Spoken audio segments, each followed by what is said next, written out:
I wanted to have a look today at a proposed mental health bill in Western Australia that's up for debate,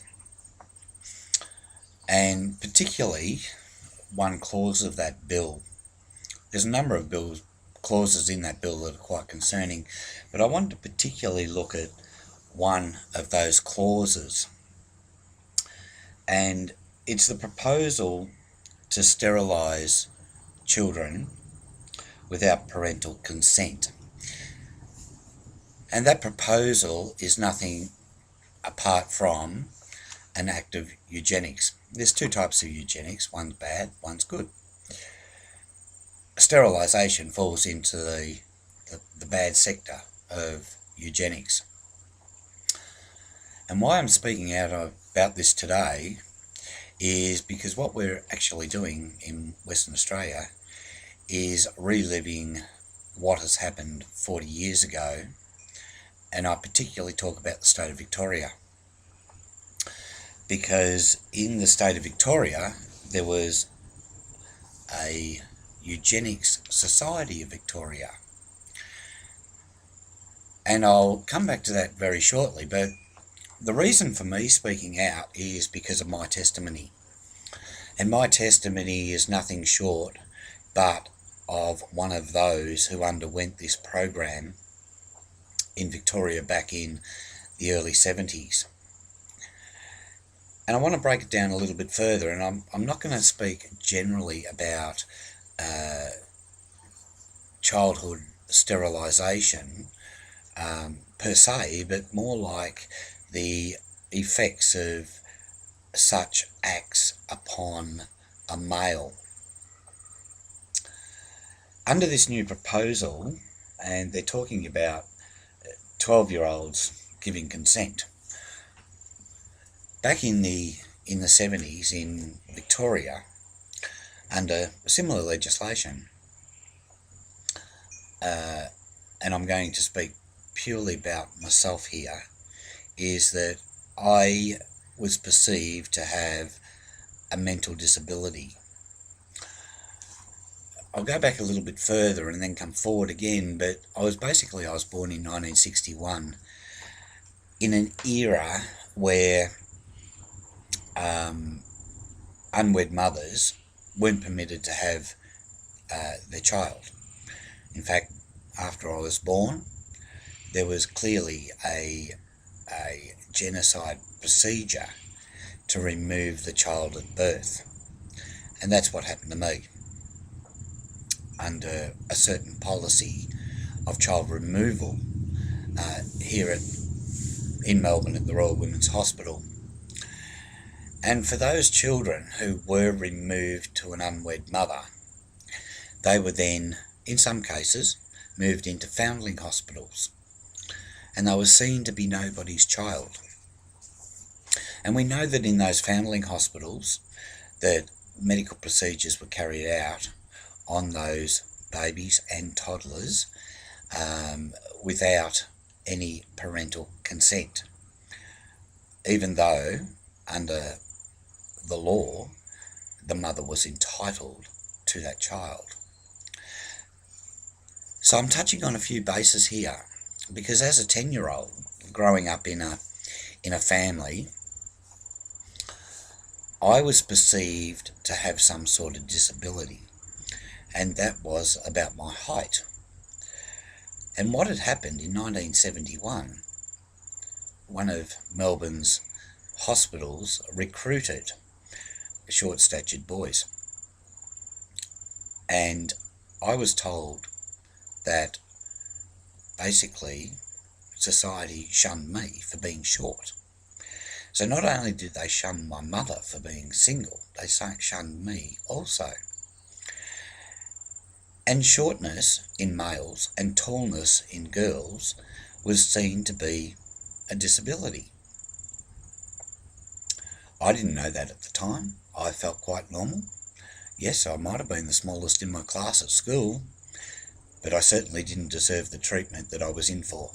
And I didn't know about that treatment. And it wasn't consented to that treatment.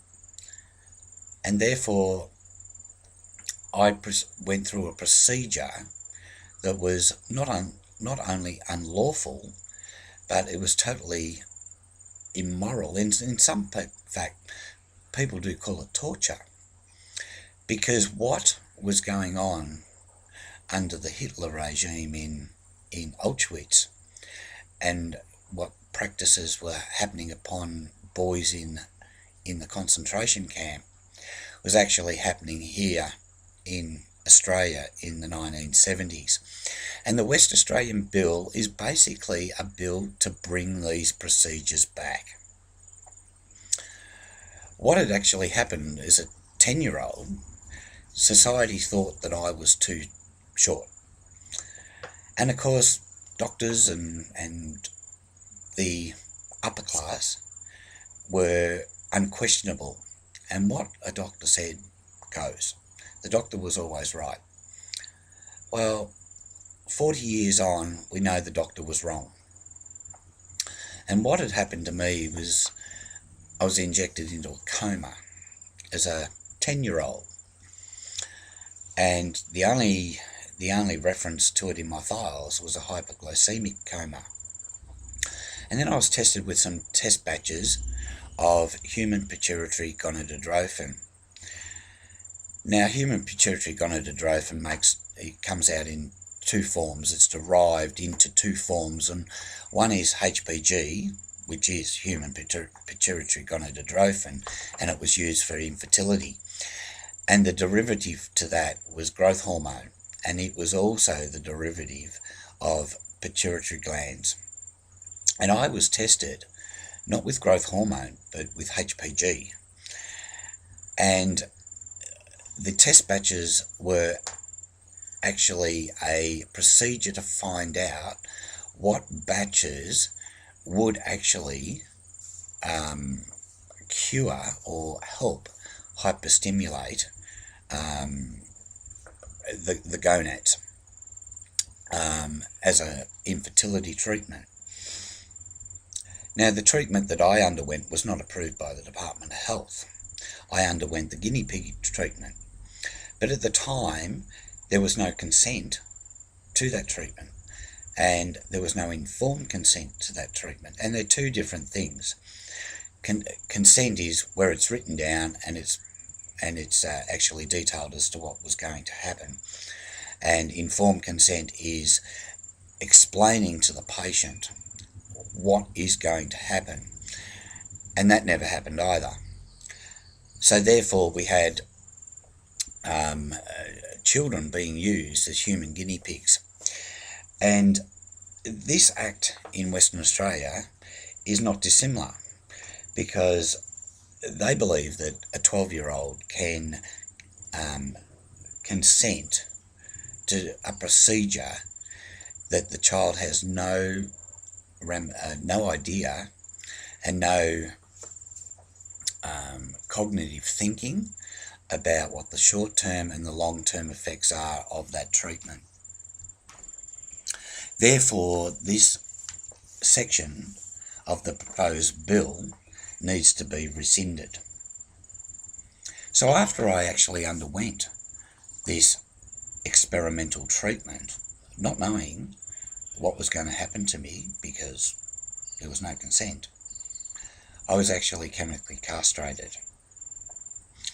And the results of that were quite devastating. I knew as a 10-year-old something went horribly wrong, but nobody was telling me what went wrong, and certainly nobody was informing me of what was going to be either the short-term or the long-term side effects to such treatment.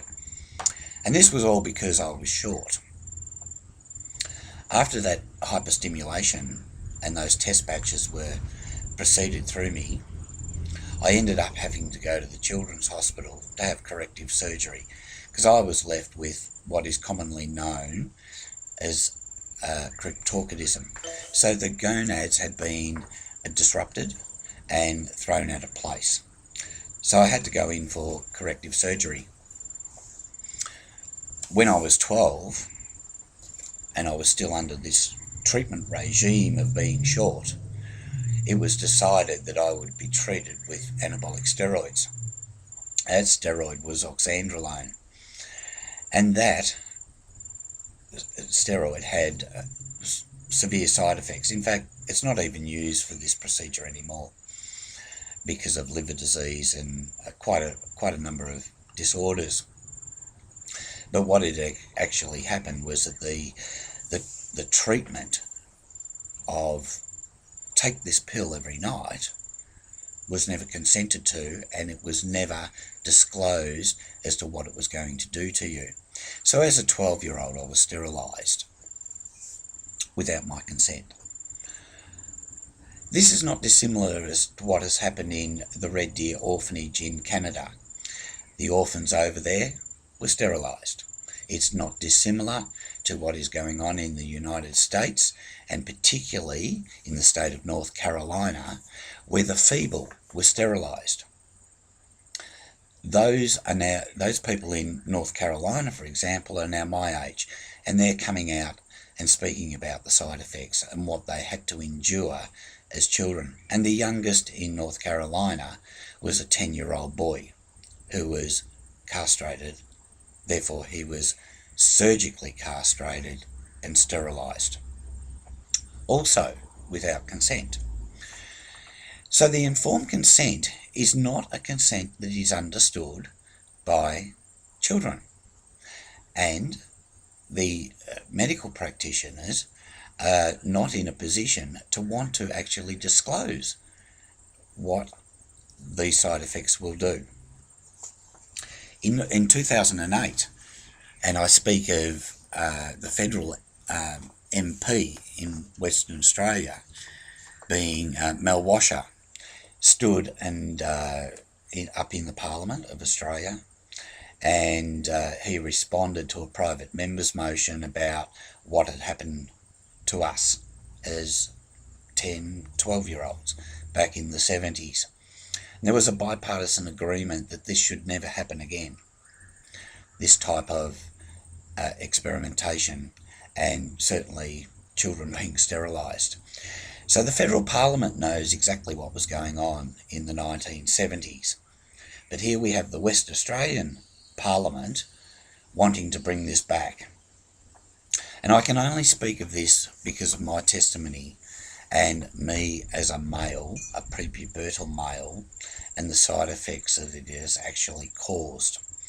And we're talking about cancers, we're talking about prematuration of the long bones that cause knock-knee, we're talking about liver disease, we're talking about just so many side effects that you end up with disabilities. So they're talking about doing this for kids with, well, disabilities, and it's going to inflict more disability. This section of the Act needs to be rescinded because, as it actually says in federal parliament, that this can never happen again.